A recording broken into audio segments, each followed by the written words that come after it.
bulk bottles are loaded into rotate sorting box through a bottle elevator. The machine uses mechanical force to gradually separate the bottles.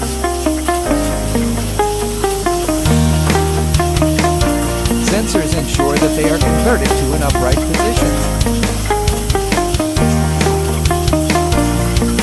Bottles that did not stand up were recycled for a second time try.